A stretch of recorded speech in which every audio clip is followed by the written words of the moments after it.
How about now? Can y'all hear me? Question mark? I feel like that's promising. You guys can hear me now?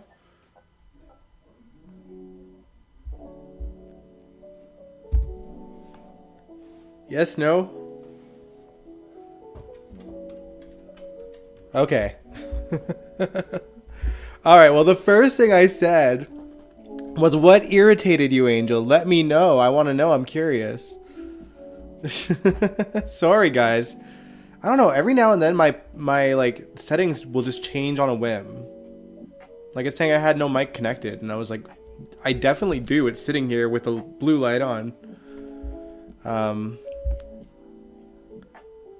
Yeah. What irritated you, Angel? That was what I was saying when I first got here.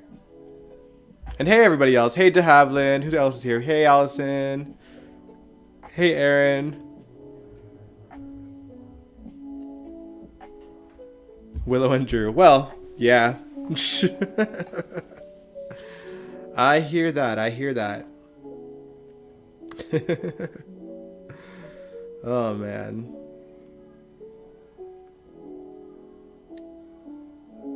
Kaiwan says Jocelyn. Yeah, Jocelyn wasn't my favorite person this week either. Y'all, there's a lot to discuss.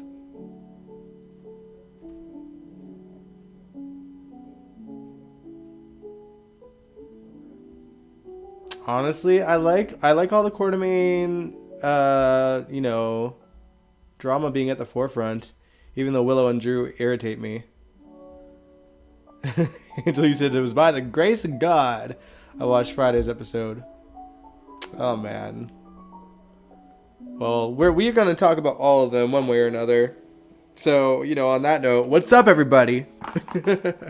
Welcome to General Hospital After Show. I am your host, Dion Gabriel. I was also saying, by the way, it is minus 30 out here in Edmonton, Alberta, Canada. I'm freezing. I'm in shorts, all right? But, like, I'm in a sweater for a reason. Aaron says, when is Drew going to Washington? Can it be soon? One can hope.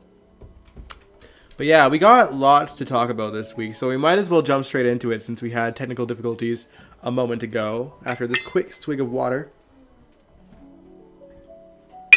Oh, man. But yeah, it was a big week for the Quartermain family.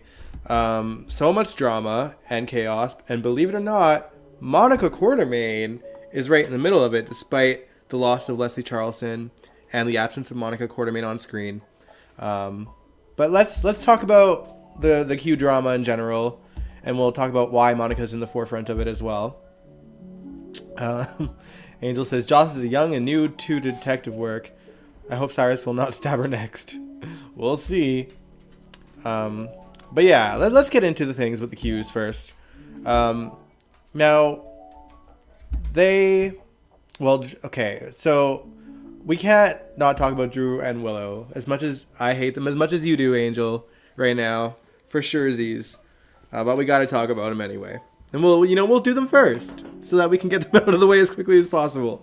So, as you guys know, Drew convinced Willow to use her kids as pawns to keep Carly and Sonny away from Michael in exchange for getting custody of her kids back.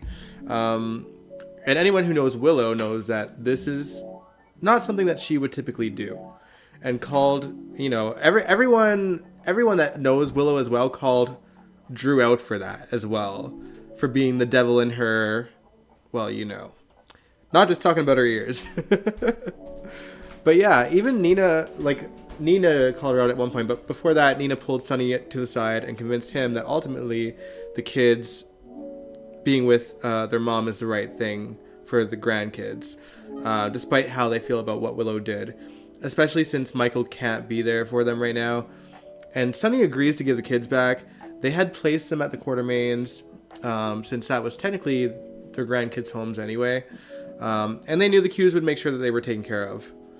But the person who took it the most seriously was Tracy Angelica Quartermain, y'all. Oh man, and it's been interesting to watch that part of the story. So when Martin comes to collect them from the Quartermains, Tracy flat out refuses to give them back to him, despite the court order. And as a result, Sonny and Carly were told that they needed to step away from Michael's room and they weren't allowed to see him anymore. So, while they were willing to cooperate with Willow, she still didn't get her kids back. Therefore, the blackmail stays, essentially, because she never got her kids back. Obviously, at the time, they didn't know why they weren't allowed to see Michael.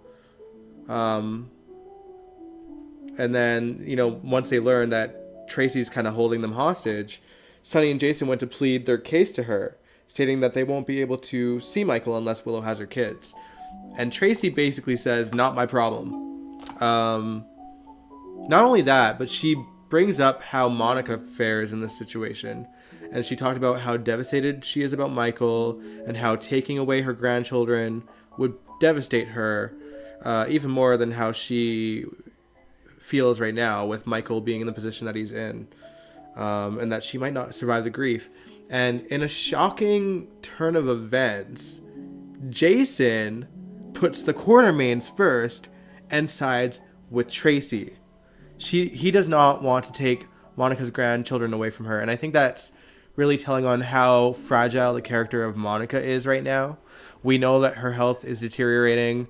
Leslie Charleston, we obviously lost her last week. And the timing is just so crazy to have her so at the forefront without being on the show.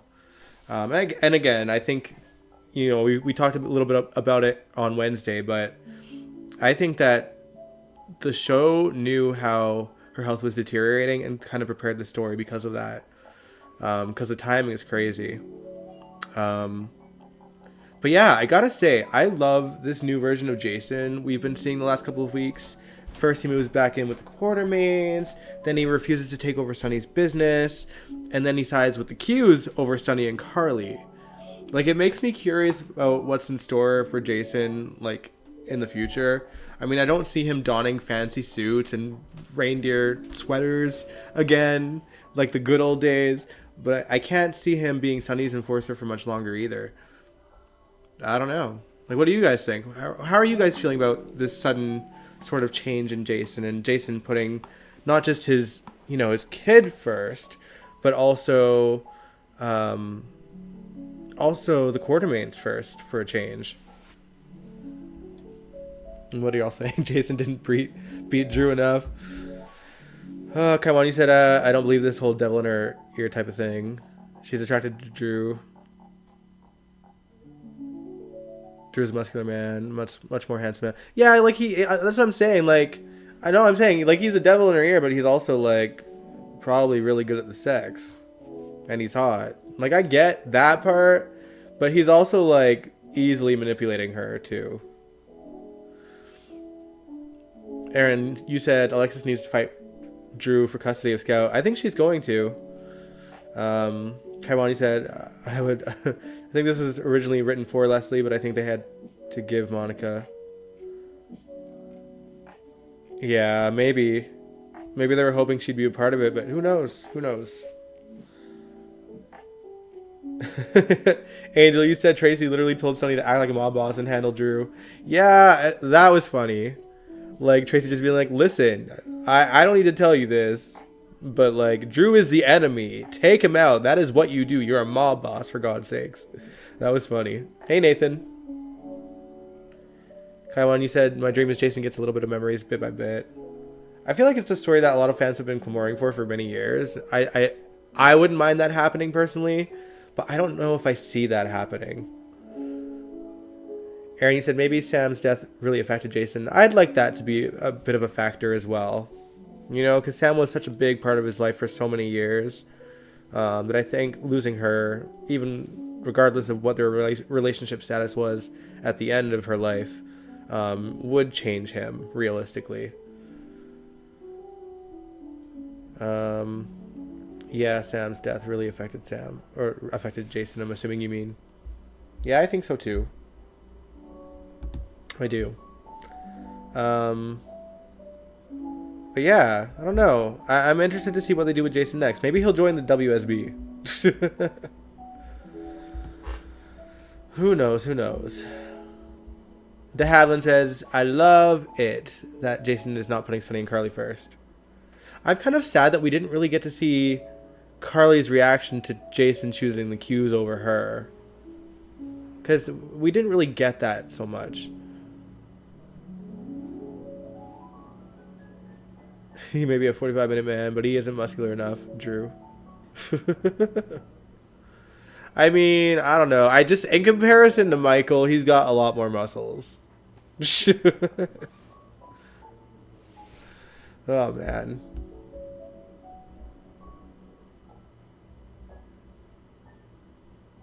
Oh, maybe Jagger. You think Jagger had a bit of a factor into it? Probably that played a role in it, too.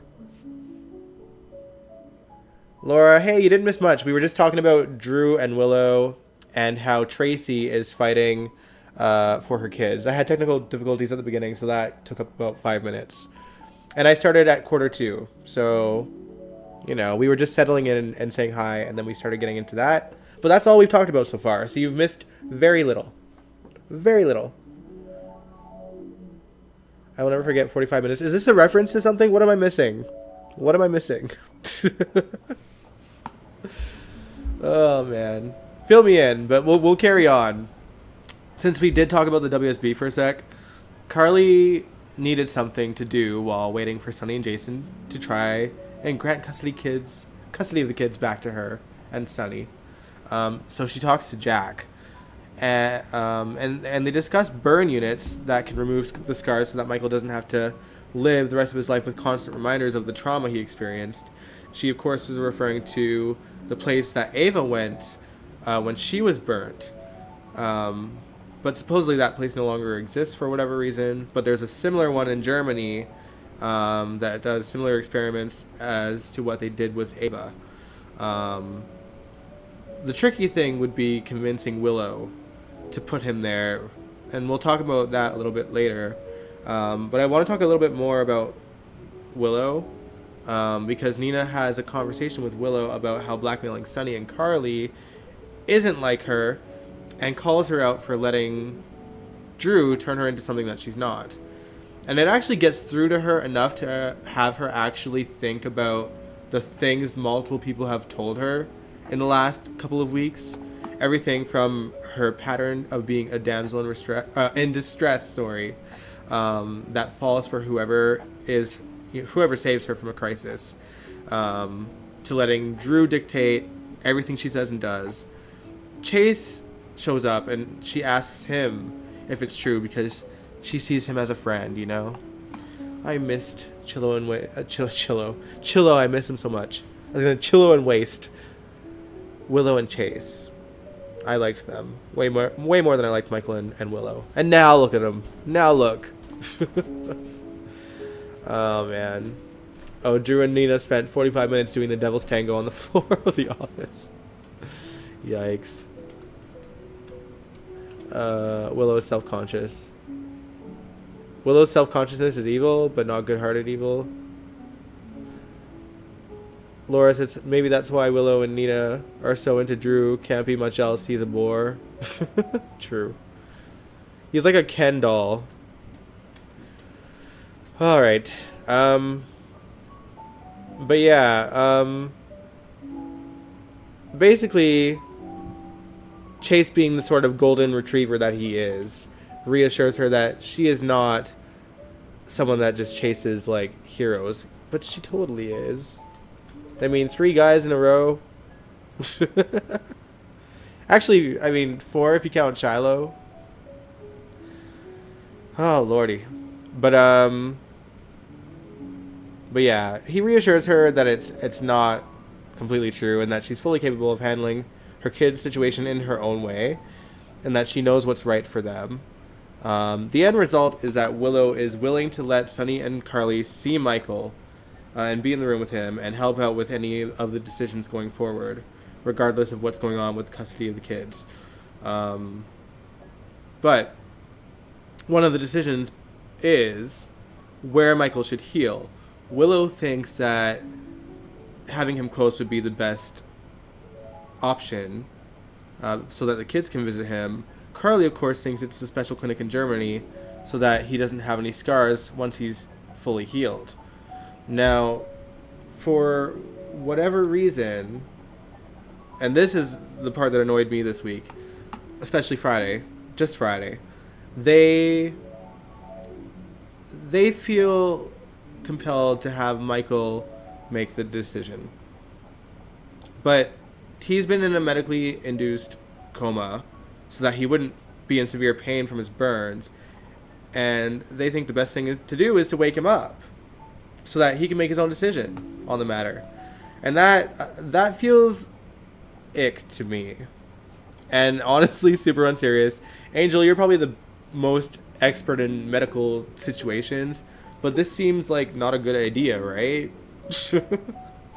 Like, I don't know. I feel like surely, regardless whether it's a thing that doctors would actually do or not, I feel like every one of them, Sunny, Carly, and even Willow, know Michael enough to know where he's at mentally and what he might want for himself.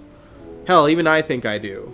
So, if I were in Michael's position, knowing how terrifying, like, I must look to the kids, or, like, the possibility of that, never mind with, like, the bandages off, but, like, also with the bandages, like, that's a scary thing to see your dad in as a child looking like, you know? Scars or bandaged up to shreds, you know?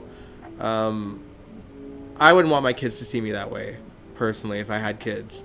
And I wouldn't want to be forced to see Willow, you know, I wouldn't want to be forced to see Willow cheating ass in my room while I'm trying to heal, and just be constantly reminded of her sleeping with Drew. And yeah, Michael slept with Sasha. She got pregnant. But, like, you know,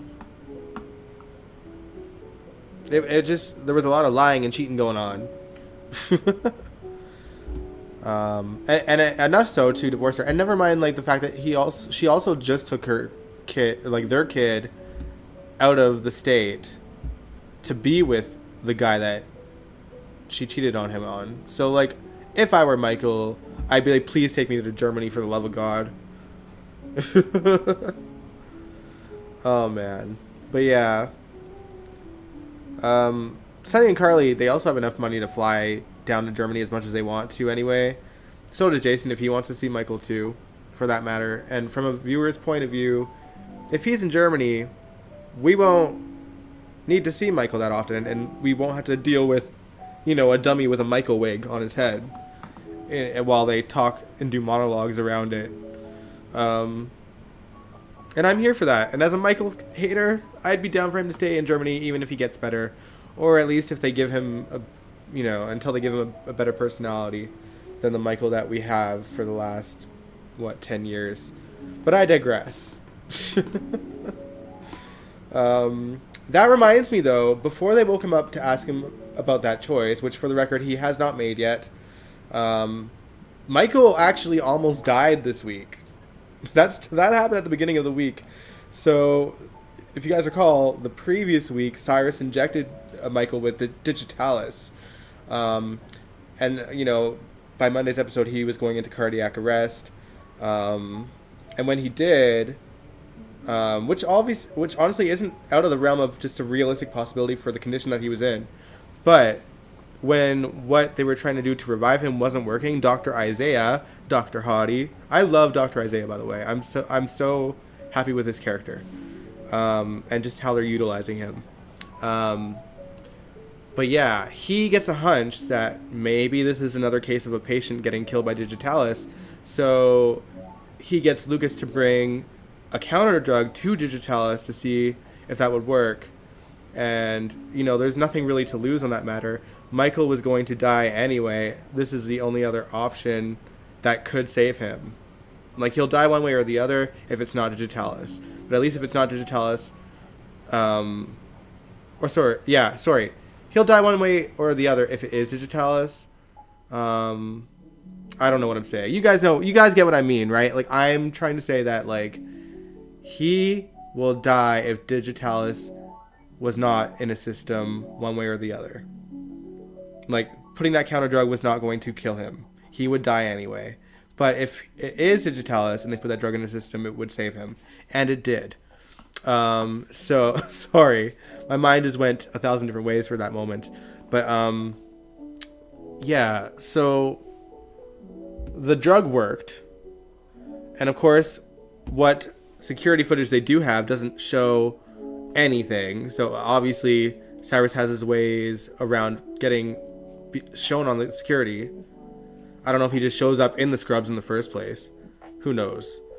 But on the plus side, this will certainly impact Elizabeth because she's not near the hospital.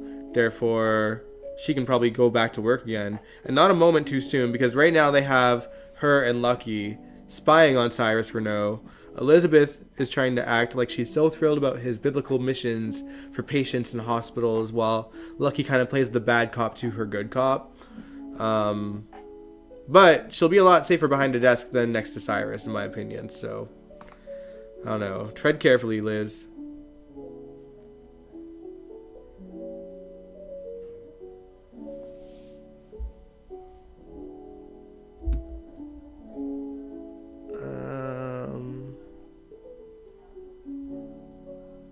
Angel, you said Michael is Darth Vader after Mustafa.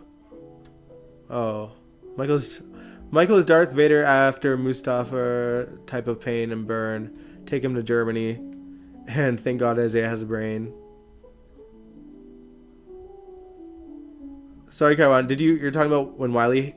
Did Wiley was supposed? Oh yeah, Wiley was supposed to have a surgery when he was a kid, and was Carly the reason why he didn't? It's all a blur now. It's all a blur. Anything Wiley back then was really like mind-numbing to me. But yeah, anyway. One person who is already making beyond stupid decisions when it comes to Cyrus Renault is Jocelyn Jax. Oh, lordy. Anyway, so after finding out a small detail from Felicia about how the ringing of Cyrus's bell stopped when Dex got stabbed, she felt like that was more than enough to have Cyrus arrested. And she runs to the PCPD, and Anna's like, yeah, no. I wish, but no. To Joss. But she humors her a bit by bringing him in for questioning anyway. And when she lets him go, Jocelyn freaks out at Cyrus and Anna, which makes Cyrus realize that they're clearly investigating him. So way to go, Joss. Oh, Angel, you said I'd take it you aren't a Star Wars fan, Dion. I don't know much about the Star Wars. I'm not like a Star Wars hater or anything. I have access to all the movies because I have Disney Plus. Where do I get the time to just watch all of those long ass movies? And I'm not super into like spacey kind of movies anyway either. That's just in general. The closest to space type, space sci-fi sort of vibes is like Sailor Moon. All right. Oh man.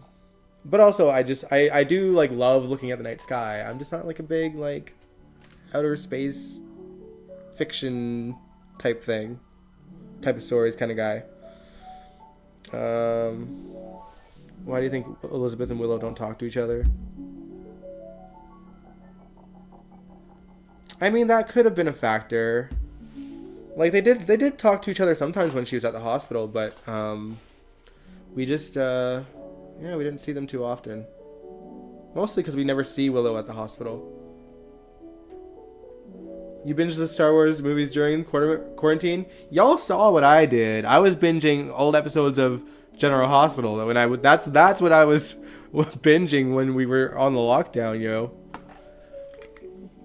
And that was the birth of General Hospital Reactions.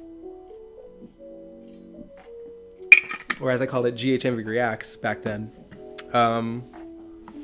Angel says, I love Sailor Moon, so did I. I loved the original anime. The newer one was alright. And I like that they eventually redubbed the whole original series because they really sort of, I don't know, dumbed it down for kids my age back in the day. So it's nice that we got the authentic story finally with all 5 seasons. But this ain't a Sailor Moon thing. We'll get back to GH. After Carly locked Nell on the roof of GH overnight. I forgot about that.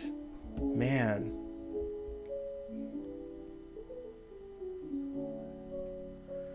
Laura says, good point. Liz and Willow vibe on the same level. Hop men and communicate. Yeah, I guess they've turned Willow into like the new Liz. Aw. Man, yeah, it's hard to watch things that kind of connect to like a loss in your life. I get that.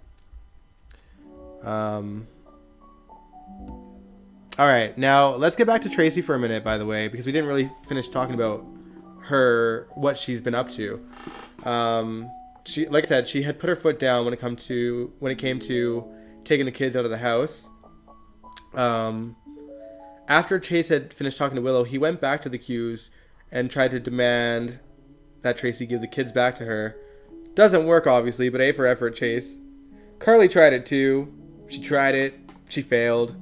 It's hard to knock Tracy down, so what can he do? Unfortunately, though, Chase is a cop, and Martin already had the ball rolling to have her arrested, and he does. Now, I gotta admit, while I kind of agree that those kids need their mom right now, as much as I hate Willow right now, it is so cool to see Tracy go this far to do something for Monica's sake after decades of hating each other's guts. I know it's softened over the last few years, but still that sentimental side of me just has me thinking about their entire history. I feel so proud that they've gotten to this point in their lives where they truly love each other. But I do feel like realistically, Monica probably has no idea that Tracy is doing this for her or at all. And I think that she would probably insist that she give the kids back to Willow. I think that she would probably insist that those kids need to be with their mom right now. But, it also could be because she might sympathize with Willow a little bit, given her own history of straying from her husband's. Her husband and lovers. Laura says, love Tracy, can't wait to see what she pulls out. Next to Uno reverse this. Yeah, I'm intrigued if she thinks that she'll actually manage to keep the kids there. Willow should just move back into the Qs, honestly. I mean, they hate on each other all the time. She should be used to it. She'll just get hated on as well. And I think most people will leave her alone. Tracy's the only one that's going to give her shit. Maybe Sasha, too. Sasha did actually give Willow shit when she came back to get her kids. And Willow did a couple of low blows during that conversation as well. Just being like, you don't understand because you're not a mom. Like, ugh.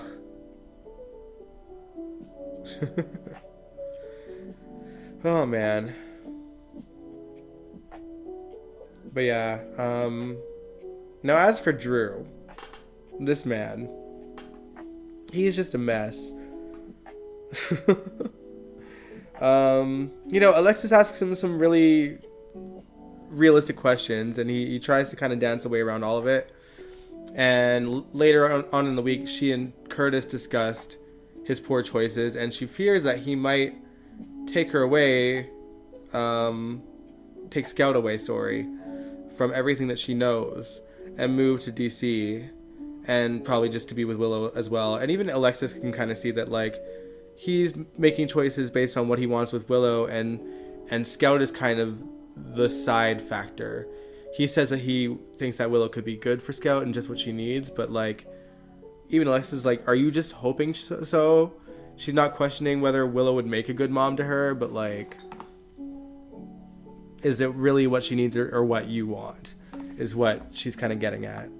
Especially so soon after Sam died, you know? Like, Scout probably doesn't want it to fiddle with the idea of having a new mom. And I feel like Scout would give Willow hell when he sees that, or when she sees that Drew is trying to make her like a new mommy figure. That's gotta happen naturally, and I don't think it would. Angel, you said, I hope Willow learns that Sasha's having Michael's baby after the divorce is finalized. Yeah, I hope so too.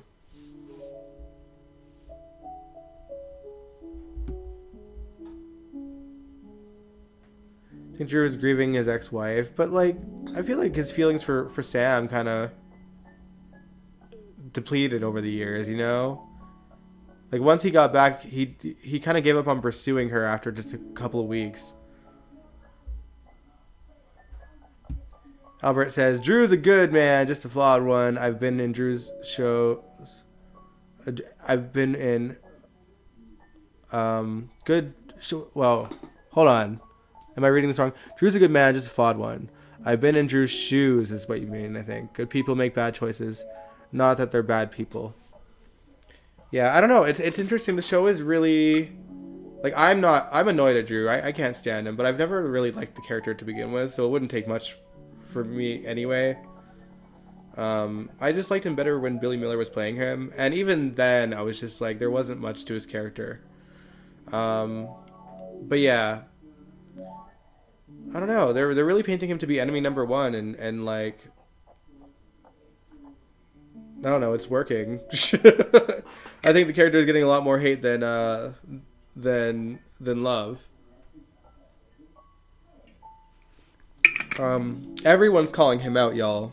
Like, Alexis, Carly, Nina, Jordan. Jordan called him out when him and oh my gosh, Cody were having a fight at the PC Grill, I think it was, and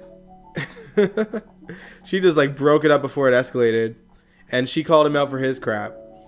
And, you know, to Jordan's credit, she did say, like, there is good in you, and you need to start making amends to prove that, because you've messed up a whole lot of people's lives. So I'm glad that Jordan really gave it to him straight, but in a way that was like, listen, I know that you have good traits in you, but you need to start showing that there's still those parts of you left, because it ain't looking good for you, mate. Albert saying, Drew is getting the Julian treatment where everyone hates him. Yeah, that's true. But yeah, you know, Alexis is gearing up to fight for custody if he dares take Scout away from everything she loves and knows. But yeah, with so many people hating Drew right now, it could make for a real cool murder mystery. And I know, I shouldn't be egging on Cameron Matheson losing his job, since he did actually lose his house in a fire. Listen, GH is known for, you know, using actors to play multiple characters. And they could do that for him. They could just kill him off and bring him on as someone new, maybe more interesting, and maybe just like a new character that didn't have a different personality before. You know, a recast is hard to begin with, and this recast isn't really working when you think of Billy Miller and the way that he portrayed Drew, and also like the fact that like Billy Miller is gone. Always good to see you too, Albert, by the way. But yeah, now that Billy Miller is gone, it kind of sort of puts a bit more emotions into the characters that he played. Drew is included in that. And you know, I've heard a lot of people say, not just on here, but just on like message boards, that they're really writing Drew to be more like the character he played on All My Children, Ryan Lavery. Again, I don't know much about Ryan Lavery. I didn't watch All My Children that much, so I've got nothing to go on beyond a couple of times where, well, they had Ryan Lavery meet Carly in one of those SoapNet specials once, and that was like one of my only glimpses of Drew. But yeah, I don't know. There's a lot that's not going in Cameron's favor in the role of Drew. The way he's being written right now is definitely part of that, but there was other things leading up to that, the switch in the character too, that people weren't exactly a fan of. Nathan, you said I've been getting Shiloh vibes from Drew since he's been mixing it up with Willow. I would not be shocked if Shiloh had facial surgery. Yeah, but then just like got all of Drew's memories? I don't know. That's a bit much. That'd be crazy. That'd be a crazy twist. I don't think I'd want that, to be honest. That would be a bit far-fetched to me.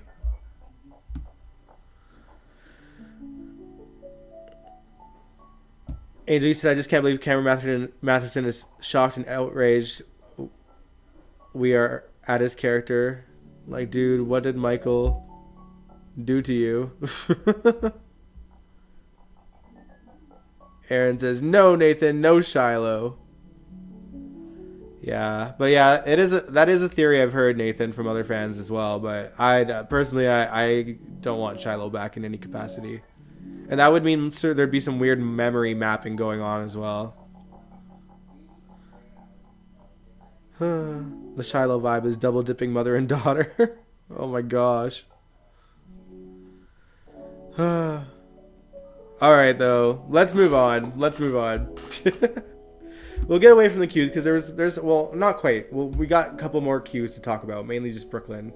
But yeah, let's talk about it. So we're probably about to witness some humorous scenarios where Lulu and Brooklyn are concerned. Lulu needs a job, and she's setting her eyes or her sights on an assistant role at Deception. Unfortunately for Lulu, or Brooklyn, depending on who you are rooting for, the job is to be Brooklyn's assistant, and on their best day, Brooklyn and Lulu can barely get through a conversation without wanting to strangle one another. So Maxie knows their history, but she also knows that Brooklyn has changed based on how far she went up to bat for Maxie. Even though she really did it to have a baby to pass off as Valentine's initially, she like sort of gradually grew into a better person through that experience. But she hasn't walked Lulu through the story there, and I do hope that we get to see the scenes of them sitting at home telling Lulu the horrifying story of Peter August's demise and the hell that she went through over a bottle of wine. I think those would be great scenes. Also, every time we see Maxie or Kirsten Storms, like, I'm just so mind boggled at like the weight loss, and you know, it's just like, it's so jarring because there's like every now and then there's like a couple week break, right?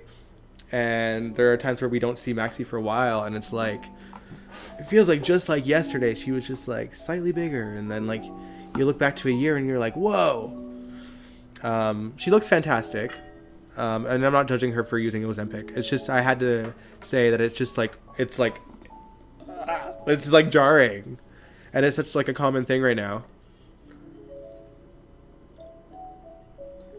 And with that, her wardrobe changes. So her wardrobe is getting much better. Her makeup's getting on point. You know, it's nice to see that in Maxie again, the fashionista part of Maxie. Allison, he says, it seriously sucks working with people he can't stand. No doubt. Laura, you said bet that's how we're gonna find out Gio is Brooklyn and Dante's son. Lulu snooping. That wouldn't surprise me. Give her something else to do. But yeah, since we're on the topic of babies, Brooklyn and Chase are still trying to have one. And they go test themselves to see if there's anything medical preventing them from being able to conceive one. Brooklyn does tell Dr. Navarro that she had a baby at a young age, but she is reassured that that wouldn't play into any reason she wouldn't be able to have a kid now that she's older. But it'll take a bit to get the results, so time will tell, I guess. But yeah, I don't know. It'll eventually, for sure, lead to finding out where Brooklyn's son is, as if we don't already know it's Gio. But you know, it is what it is. Aaron, you said, do you like this version of Lulu? I think that I'm already forgetting the actress that's playing her now. I think that she's doing a great job. I think that she plays her better than Emmy Ryland, just to be that upfront. But I'm not really liking the writing for her so far. I like that they write her as more feisty, but they're also kind of writing her to be a bit dumb and how she goes about doing things. And I don't like that she's really focusing more on Charlotte than she is Rocco. I get that she's kind of the last one to find out about what happened with Charlotte, and this is all new information to her, so she's acting probably accordingly to any mother that would be in the situation where their daughter was essentially kidnapped by their father. But you know, she's being a bit too reckless.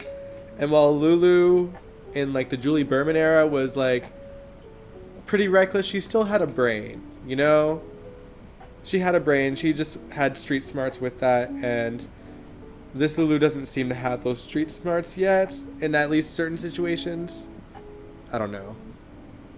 I wish she was as smart as her mother, because Laura, through all of her experiences with Luke back in the day, she's a smart woman. She knows what to do in a crisis. She knows when to ask for help. She knows when to go and do things on her own, and she knows when that's a mistake. She really needs to take Laura's advice. And Tracy's. Everyone's been giving her decent advice, and she isn't following any of it. It's so annoying.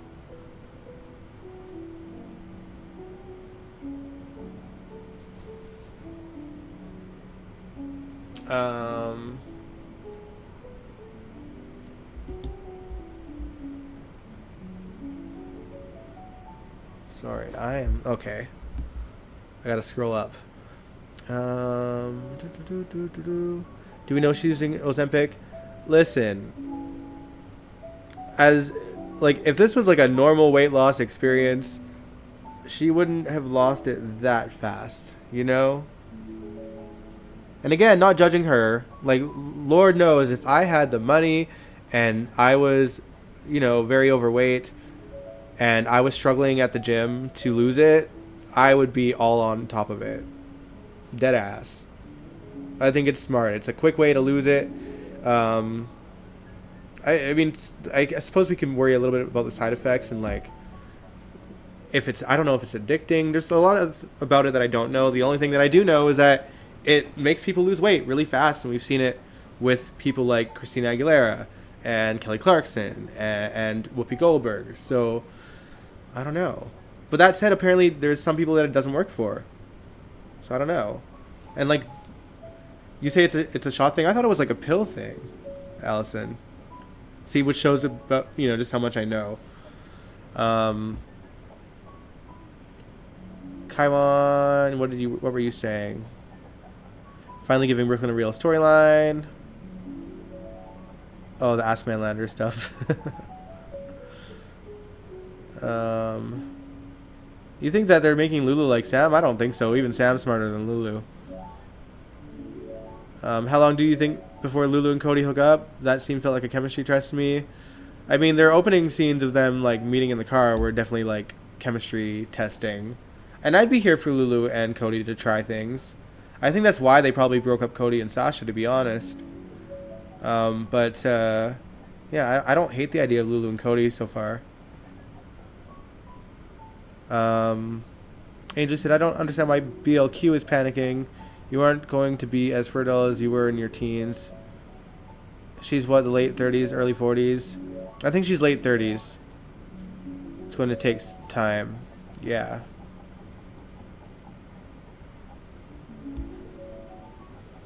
It's a diabetic medication. And that I think I knew.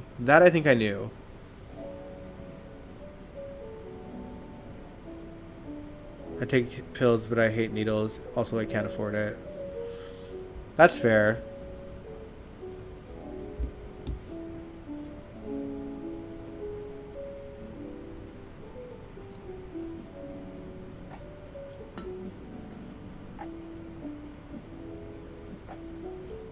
Isn't Lulu helping out with this whole gambling? No, I don't think so.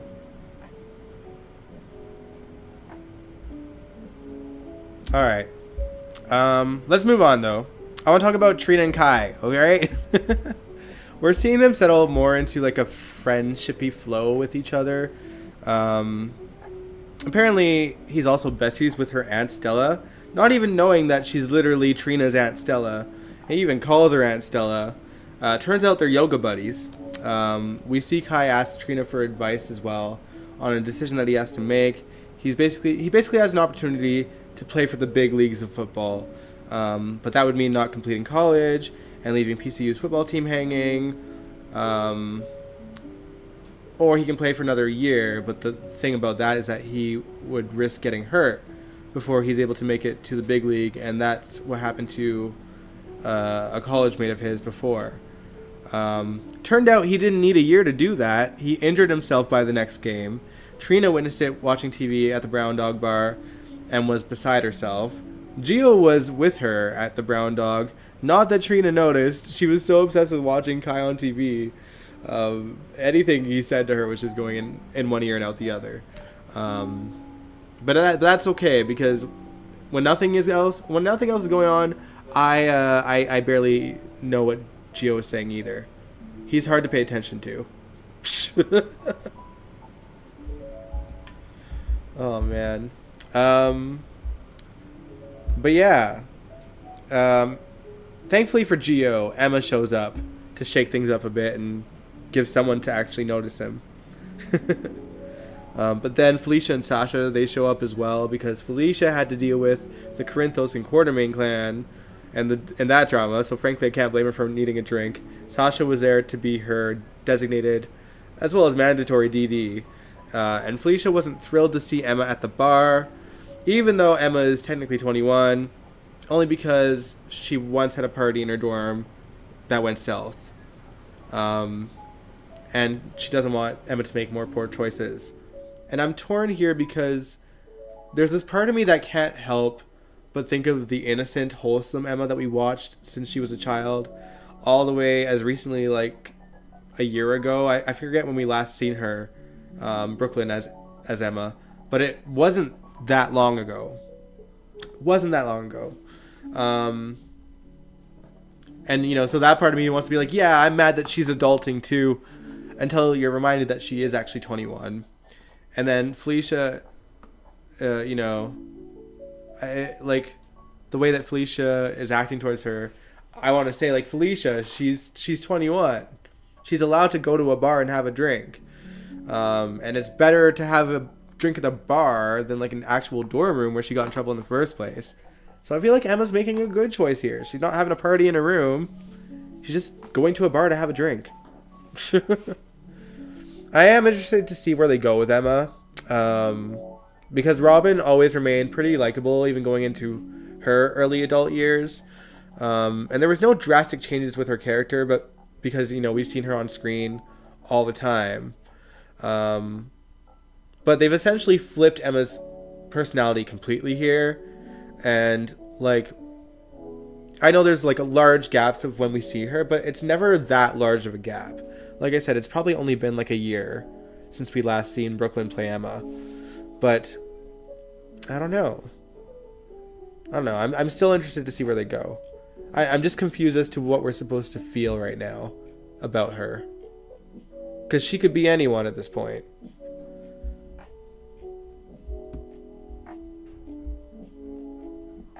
Angel says, do we like Trina and Kai? I do. I actually do. I actually like them. Yeah, I like them. I want to see where they're going. I think they can even give Trina and Spencer a run for their money too. And you guys know I was a big Sabrina fan. But I'm really enjoying the chemistry between the two actors. And, you know, Kai's a handsome dude. Trina is a gorgeous girl. They make a beautiful couple. And they're building it somewhat slowly. She obviously has a bit of a crush on him. And Ava can kind of see that. And she encourages her to go see Kai in the hospital. And, you know, she takes some convincing, but she eventually goes. And they have like a really nice conversation in there too. And Kai is in good spirits. He's optimistic that he's going to get better. I feel like he won't. They got to keep him on the show somehow. So we'll see. Kai always says I don't really drink. That's fair. Like, but you know, we're all like older than Emma at this point, I think. But I don't know. Yeah, the older I get, the less I want to drink as well. So, and I don't. I like waking up not hungover. So, you know, if I do go out for a drink, it's like a couple of drinks, maybe a shot, and then I call it a night.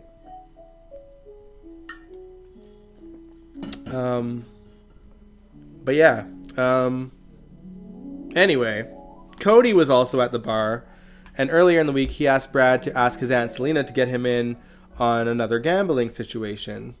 He's going to put Drew's $50,000 to good use by betting all of it on the PCU game so that he could maybe double it, since Kai is like the best player in existence and everything. It was a sure thing, he thought. But then he got injured at the game, and dude lost it all. He lost the entire $50,000 since Kai got injured. And apparently PCU's football team is nothing without him. Brutally nothing. They lost so bad. It's almost as if Kai is the only player on the field, and without them, the other team can practically just walk to the finish line, or whatever they call it. I don't know anything about football, realistically. I'm not a sports guy. But the point is they lost like big time. And that meant that Cody lost big time. And yeah, funny enough, Tracy did tell him to take the money and burn it when, you know, she was being sarcastic at the time. Like, Cody originally was going to invest it in some kind of crypto thing. And she was like, yeah, that's a bad idea. You'd be better off just burning it in a fire. And he basically did. You know, but he was wanting to make an offer on the property that he wants to turn into his horse ranch. And that property, I guess, is going quickly. So he needed fast cash, fast. But boy, did he lose big time. And Selena wants to collect. She tries to raid on the Quartermain property while Dante happened to be there. So they kind of had to play it off like she was just trying to lure him back in. But Dante is obviously sus. Me, I'm just glad about two things. I'm glad that Selena Wu is back on the show. It's been like a year since we've seen her. And two, that she kind of interrupted Dante and Cody's conversation about how he had the hots for Brooklyn when she was younger and they were younger, which is a complete rewrite from what we already knew, because even when he was drugged by Brooklyn, he was still telling her that she was like family to me, like a little sister before conking out. I just hate rewrites like this because it's not like it's like 40-year-old history. It's like 10 years ago. No, it's like 15 years ago. But it's like, but still, it's not that old of history that we can just forget about it. Like, that was kind of like the last big thing Brooklyn did before eventually kind of being ushered into nothing and leaving town.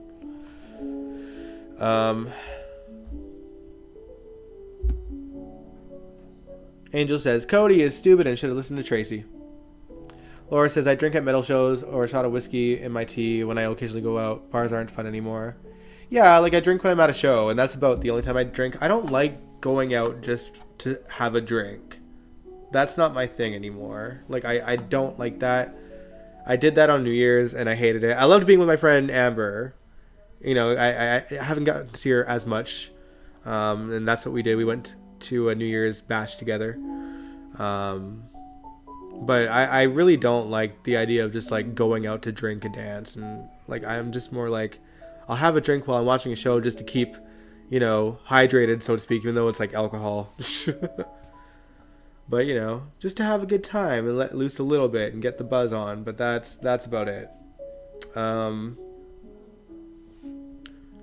Allison says, gambling is stupid. I hate it. I've never gambled. I've not so much okay. The only time I've set foot into a casino was to say hi to my friend that worked there. But I've never actually gambled. I've never put money into a machine. I think I've only in my life ever bought one lottery ticket. Mostly I've bought like my mom and grandmother lottery tickets for like Christmas and stuff, but that's it.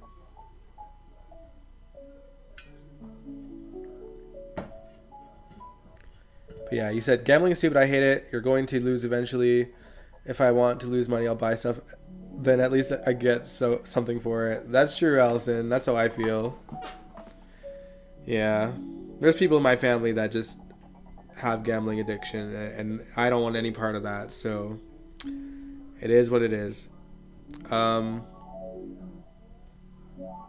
yeah, Cody isn't the only one that's having money troubles, by the way. Ava has obviously been having money woes. So much so that she's not even able to pay Rick for his services as her lawyer. Luckily for both of them, Sidwell is interested in buying a new painting for Windermere, which Ava was delightfully surprised to learn that he was the one who bought it, because I think she knew that someone bought it through Lucy, but Lucy didn't even know who the buyer actually was until recently, because it was such like a secretive thing or whatever. I'm glad that they got back to that story, by the way, because they talked about it so long ago that someone bought Windermere, and then we just never heard about it ever again. So we finally circled back, and it's Sidwell for whatever reason. It's almost as if he knew that everyone that turned on him lived in Port Charles. Oh, man.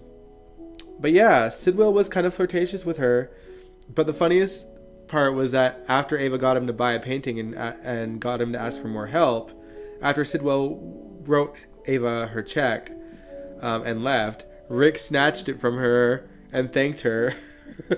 I like that. Rick Hurst is so good at comedy, and so is Maura West. I really like them together as like a, you know, like their sort of camaraderie, but I don't know. But now there's potentially a bad boy in Sidwell that could be setting his sights on Ava. I feel like they were going to go that route with Lucy, but given that she's lost her husband recently, I think that last scene with them at Bobby's might be her last scene for a while. And they barely utilize Lucy anyway. So I could see it turning to Ava quickly.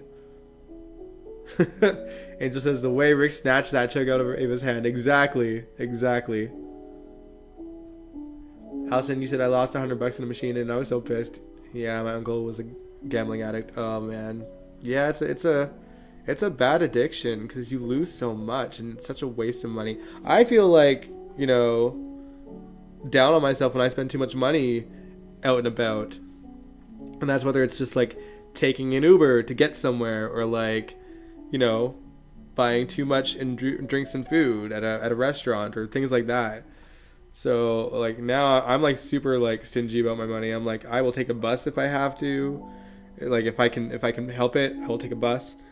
And I'll like minimize what I spend out there, or like at least pay attention to not go past a certain amount of money. But at the same time, at least I'm getting something out of it. I'm getting a drink. I'm getting something firm. At most, when you're gambling, you get to push a button and hopefully not lose it. And hear a little dingling noise. Laura says, that's not how banking works, but damn, it was funny. And I like Sidwell back. I liked Lucy and Sidwell. I don't know. Sidwell was kind of like a cartoony character for me. He wasn't like a scary villain. It was annoying watching him, how obsessed he was with poker, even though he sucked at it. So, I don't know. Maybe they can turn him into a viable villain, but right now he's more like comic relief. And like it's weird that we have to try to take him seriously as a villain. Especially when we got Selena Wu back. She's actually like an intimidating person to watch in a good way. She seems like a villain. And she honestly was a worthy adversary to Sunny. It makes me wonder, now that they have Selena back in the sort of I don't know, back in the system, back in Port Charles, that maybe Sunny's going to give his organization to her. How crazy would that be? Because he is trying to get out. Allison, you said, I feel bad too. I went to a concert last night and spent way too much on beer. Yeah, now when I go out to concerts, I'm like, just keep it as a single. Don't get doubles. You know, if someone offers you a drink, maybe take it, and then you have even less spent money. And you can be like, that's my drink number 2, and that's where I'm going to end it. I don't know. Sidwell might join Selena Wu's game. She's a fun villain. I really adore Selena Wu. I'm so glad the actress is back. I really enjoyed her, like, anytime she was on. She's, like, intimidating, fashionable, but, like, sassy and, like, fabulous. I love her. I love her. Oh, man. But yeah, that's kind of all I wrote for the notes anyway. But you know, we're about 3 weeks into 2025's GH, and I'm really glad that I'm seeing at least some things that I like on the show again. After, in my opinion, was a really rough year of really bad stories in 2024. I mean, a lot of that is that we had so many changes in the writing teams. And I'm sure that affected stories in many ways. And some of the stories, they just like did complete character flips and all this stuff. And we're still dealing with the fallout of some of the things. But there are things that I like. I like the hyper focus on the Quartermains again. I like, you know, that Jason's slowly getting out of his soul loyalty to Sunny and Carly. In a way that feels authentic. It doesn't feel like it's something that's being done for shock value. It feels like this is a natural way to progress the character. I also like the potential of Trina and Kai, and I think there's potential for me to like them more than I liked Spencer and Trina. That's still up in the air, but it is a possibility. And I like I said, I like their camaraderie and the sort of banter between Rick and Ava. It's fun to watch. So I like that I'm finding things here and there. I like that Selena's back. I like the potential of what could be her story. So yeah, I'm liking things. But I'm gonna end the stream here. I just saw that Sabrina went live, so maybe I might try to check that out. We'll see what that was about. Had the notification pop up on my phone. But yeah, if you liked this video and live stream, give it a big old thumbs up. Subscribe if you want to. I don't have anything planned for Wednesday yet, but if I do, I'll let y'all know. All right. Good night. Enjoy the rest of your week. See you for sure Sunday, if not this Wednesday. Good night, y'all. Mwah.